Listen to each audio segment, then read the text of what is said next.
তো বাড়ির থেকে সে যখন সাপোর্ট পাবে না, তখন কি হবে?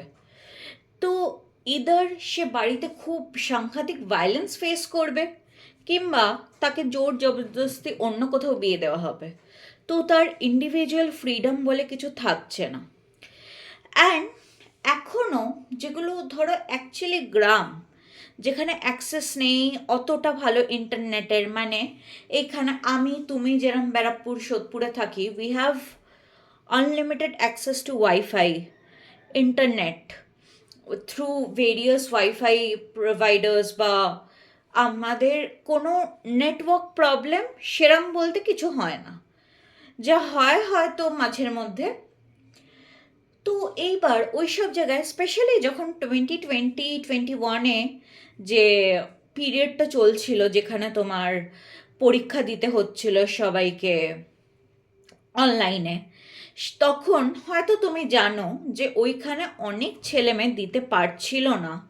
তার কারণ এটাই, তাদের কাছে তো প্রথম কথা তারা স্মার্টফোনই ছিল না।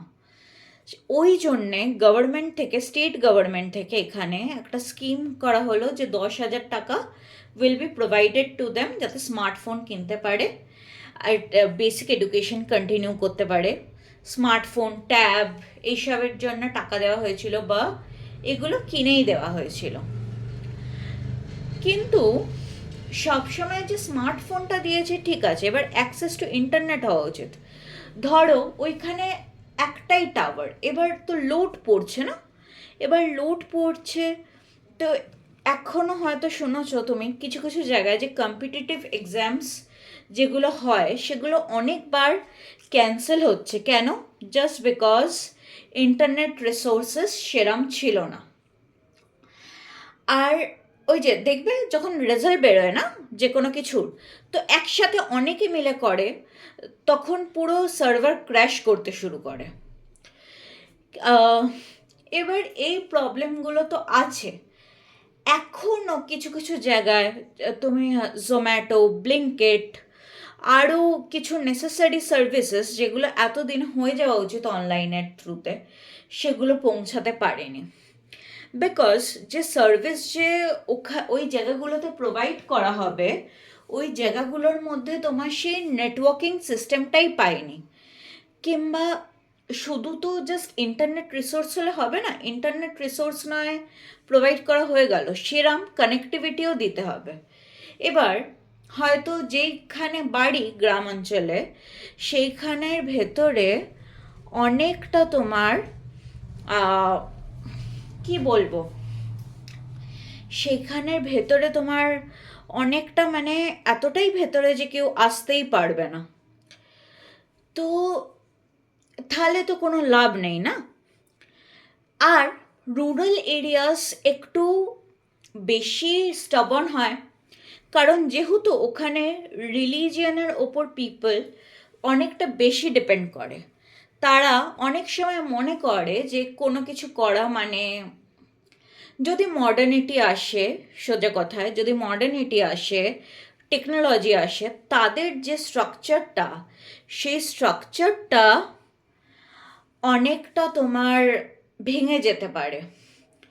ওই যে যে স্ট্রাকচারটা যে ভেঙে যাবে, দ্যাট ইজ নট অ্যাকসেপ্টেবল, তাই না? যে- কারণ একটা তো শুধুমাত্র যে সোশ্যাল টাইজ ভেঙে যাবে সেইটার চিন্তাই না, তোমার চিন্তা এটাও হয় যে সোশ্যাল টাইজটা যে ভেঙে যাবে, সেই টাইজের জায়গায় তোমার আনএমপ্লয়মেন্টও আসবে। হয়তো ওইখানে কেউ বলল যে আমার ছেলের এত বছর বয়স হয়েছে, একটু কাজে নিয়ে নাও, ঢুকিয়ে নাও। বাট অনেকটা বেশি যদি মানে কম্পিটিটিভ বেস সিস্টেম হয়ে যাবে, তো তখন তারা এইটা পারবে না। তো সেইটাও একটা অনেক বড় ফ্যাক্টর তোমার। এবার শুধু সেটাই না, ওইখানে এখনো ইন্ডিয়া, মানে ওইখানে কেন বলা উচিত, এখনো India is a majorly agrarian country. যখন তুমি 12-এ পড়বে গ্লোবালাইজেশন অ্যান্ড ইন্ডাস্ট্রি, তুমি দেখবে যে বেশিরভাগ ডেভেলপড কান্ট্রিজে কিন্তু industry based, but India still a developing country and we are majorly based on agriculture. এবার এগ্রিকালচারে কিছু প্রবলেম হলে এগ্রিকালচারে কিছু মানে এদিক ওদিক হলে, মানে ধরো বন্যা হয়েছে, খরা হয়েছে, ওদের লাইফ কিন্তু খুব বাজেভাবে এফেক্টেড হয়ে যায়।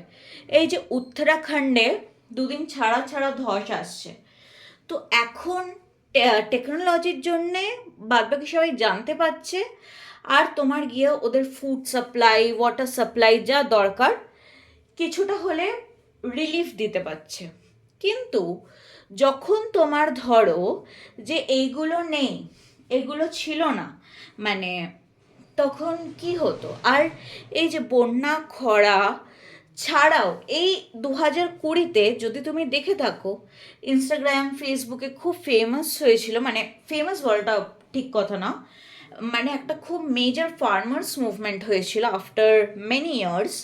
তার কারণ হচ্ছিল হলো যে কিছু লজ এসছিল, যেটার মধ্যে আমি তোমাকে একটা ল বলি, সেটা হচ্ছে হলো যে যারা স্মল স্কেল ফার্মার্স বলা হয়েছিল তারা এবার ডাইরেক্টলি গিয়ে বিক্রি করতে পারবে। কিন্তু স্মল স্কেল ফার্মার্সরা যে ডাইরেক্টলি গিয়ে বিক্রি করতে পারবে, আগে কি করা হতো, মানে এখনও যেটা করা হয়, আলটিমেটলি লটা পাস হয়নি, যে তোমার ফার্মার্সরা কিছুটা গিয়ে মানে মানে কিছু মান্ডলি বলে একটা জিনিস হয়, মানে যেটা হাট বলে আমাদের এখানে, ওইখানে গিয়ে মিনিমাম প্রাইসে বিক্রি করতে পারবে নিজেদের যে মানে চাষ হয়েছে সেই সব জিনিসগুলো।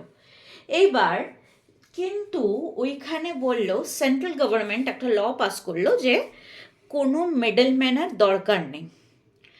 কারণ কিন্তু আর ওই মিডলম্যানকে বলা হয় অ্যাকচুয়ালি এজেন্ট কমিশন, ঠিক আছে? স্যার আমি এটা হয়তো ভুল বলছি, মানে তুমি এটাই জেনে রাখো যে তারা যে যে চাষটা ফসলটা বিক্রি করলো, তারা সেটাকে তো আমরা তো আর পুরো ডাইরেক্ট ওই ফসলটাই খাই না, ওটাও প্রসেসে আসে, যা পলিশিং লাগে সব কিছু করে আমাদের কাছে আবার ফেরত আসে। এইবার ওইটার জন্যে, ওই ফসলটা ফেরত আসার জন্যে যে যে লোকগুলো সার্ভিসম্যান বলা হতো, বিকজ ওরা সার্ভিস প্রোভাইড করে ফার্মার্সদের, বলা হলো যে তাদের দরকার নেই। কিন্তু তাদের যদি দরকার নেই, টোটাল পাঞ্জাবে 48,000 জন আছে, 48,000 জন এই সার্ভিসটা প্রোভাইড করে, তারা তো আনএমপ্লয়েড হয়ে যাবে। হ্যাঁ, ফার্মার্সদের হয়তো ভালো হচ্ছে, বাট এই সার্ভিসম্যানদের ভালো হচ্ছে না। এটার প্রোটেস্ট অনেক দিন চলেছিল। তারপরে এটা একটা এক্সাম্পল। তারপরে এখনও রুরাল এরিয়াজে কাস্টের ওপর অনেক কিছু বেস করে হয়, যে ধরো যারা লোয়ার কাস্টের তারাই তোমার একমাত্র যেতে পারবে, মানে তারাই তোমার ল্যান্ড টিল করতে পারবে। যারা আপার কাস্ট ধরো একটু, তারা জমিদার হবে। মোট কথা জমিটা, মানে যেই জমিতে তোমার চাষ হচ্ছে জমিটা তাদের, তারা লোক রাখবে। তো এই জিনিসগুলো এখনও অনেকটা এফেক্ট করছে। কিন্তু যেহেতু সোশ্যাল মোবিলিটি মানে মোবিলিটি মানে কি, মুভমেন্ট হচ্ছে এখন লোকজনের থ্রু এডুকেশন, বেটার এমপ্লয়মেন্ট অপরচুনিটিসের জন্য অনেকজন তো বেরিয়েই আসছে গ্রাম থেকে শহরে, যে কোনো ছোটোখাটো বড় কাজ যা পাচ্ছে করছে। তো কিন্তু এখনও কাস্ট একটা খুব বড় ফ্যাক্টর প্লে করে। তুমি যদি বেঙ্গলে অতটা না দেখতে পাও, পাঞ্জাব, হরিয়ানা, গুজরাট এইসব দিকে এখনও দেখা যায়। এমনকি ওইখানে ধরো কেউ বাড়ি নিতে যাচ্ছে, রেন্ট করতে যাচ্ছে ফর স্টেইং, মানে ধরো ওই সব দিকে জব পেয়েছে, তো অনেক সময় তারা লোয়ার কাস্ট থেকে হলে বা অন্য হিন্দু হিন্দু ছাড়া অন্য রিলিজন মানে স্পেশালি মুসলিম হলে তাদের কিন্তু এখনও বাড়ি ভাড়া পেতে অনেকটাই সমস্যা হয়। এইবার তোমার আসছে হলো যে আরবান এরিয়াজে সোশ্যাল চেঞ্জ। এই দেখো, সোশিওলজির এমার্জেন্সি কেন হয়েছিল? ইন্ডাস্ট্রিয়ালাইজেশনের জন্যে। আরবানাইজেশন যে হচ্ছিল, আরবানাইজেশনের যে প্রবলেমগুলো হচ্ছিল সেইটার জন্যে সোশিওলজি এমার্জ করেছিল, যাতে এই প্রবলেমগুলো বোঝা যায়।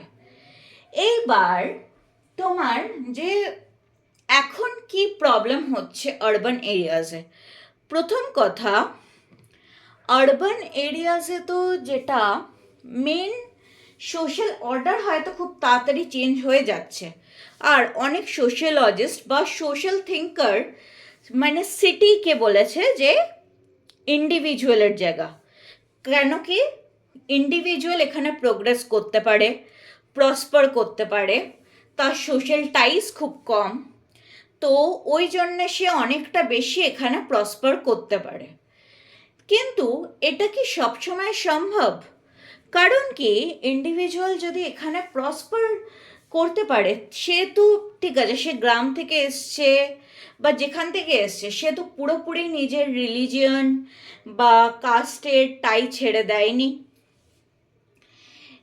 এখনও আমরা কিছু মানে যদি অন্য কিছু ধরো কেউ পালিয়ে বিয়ে করলো, তো এরম কিন্তু না যে কেউ জানবে না, বলবে না, সবাই কথা বলবে। কারণ বেশিরভাগ সবাই মনে রাখবে মিডল ক্লাস আরবান এরিয়াজেও। আর আরবান এরিয়াজে সবচেয়ে বড় যেটা প্রবলেম দেখা যায় সেটা হলো যে ক্লাস ডিস্টিংশন খুব ভালোভাবে দেখতে পাই। একটা ক্লাস অফ পিপল খুব ভালো জায়গায় থাকছে, আর একটা ক্লাস অফ পিপল বস্তি করে থাকছে। কালকেই আমাদের বাড়িতে একজন এসছিল, এবার সে বলছিল যে বস্তির বাড়িতে টিভি লাগানো হয়েছে, বড় টিভি, কিন্তু তার দেয়ালটা তো পুরনো দেয়াল, প্লাইউড লাগানো নেই। সে টিভি সে যতই ভালো লাগাক, তার টিভি তো যতক্ষণ না প্লাইউডটা সে এফোর্ড করতে পারছে লাগানো, তার টিভি খারাপ হয়ে যাবে। তো তার মানে কি, যার অ্যাসপিরেশন থাকছেও, সে যতটা অ্যাসপিরেশন পুরো করছেও, তারপরেও কোথাও না কোথাও গ্যাপ থেকে যাচ্ছে। অ্যান্ড মিডল ক্লাসরা মাঝখানে হয়তো সাফার করছে। কারণ কি, তারা হয়তো নিজেরটা চালিয়ে নিচ্ছে, অবশ্যই চালিয়ে নিচ্ছে, কিন্তু তারা একটা মানে প্রিভিলেজ পাচ্ছে না, যেটা লোয়ার ক্লাস বা আপার ক্লাস পাচ্ছে। আপার ক্লাস তো প্রিভিলেজ পাচ্ছে ফর দ্য ইকোনমিক পাওয়ার, বা লোয়ার ক্লাস প্রিভিলেজ পাচ্ছে কারণ তাদের জন্য স্কিমস করা হচ্ছে। আর আরবান লাইফে যে এই যে প্রবলেমগুলো দেখা দিচ্ছে, এটাও হতে পারে যে বেশিরভাগ যে যাদের সেগ্রিগেট করে রাখা হচ্ছে, যাদের বস্তিতে রাখা হচ্ছে, এটাও দেখা যেতে পারে হয়তো একটা কমিউনিটি সবচেয়ে বেশি থাকছে, একটা কাস্ট সবচেয়ে বেশি থাকছে। পার্ক সার্কাস এরিয়াটা দেখবে লোকে খুবই অ্যাভয়েড করে। তার কারণ কি, it's mainly a Muslim dominated area, আর বাড়িগুলো ওরাম, লোকে কাজও যে খুব ভালো করছে সেটাও না। সবাই হয়তো মাংস বিক্রি করছে, মাছ বিক্রি করছে, খুব কমজনই আছে যারা অফিসে কাজ করছে বা নিজের কোনো বড় ব্যবসা আছে। whereas কম্পেয়ার টু তুমি নর্থ কলকাতা, তুমি দেখবে যে লোকজনের যে খাওয়ার দোকান আছে, শঙ্কর দোকান আছে, সেগুলো কিন্তু লোক কেউই খুব একটা অ্যাভয়েড করছে না, যে কোনো কমিউনিটির লোকই খুব একটা অ্যাভয়েড করছে না। ট্যুরিস্টরাও যে বাইরে থেকে আসছে, তারাও হয়তো নর্থ কলকাতায় বেশি ঘুরছে।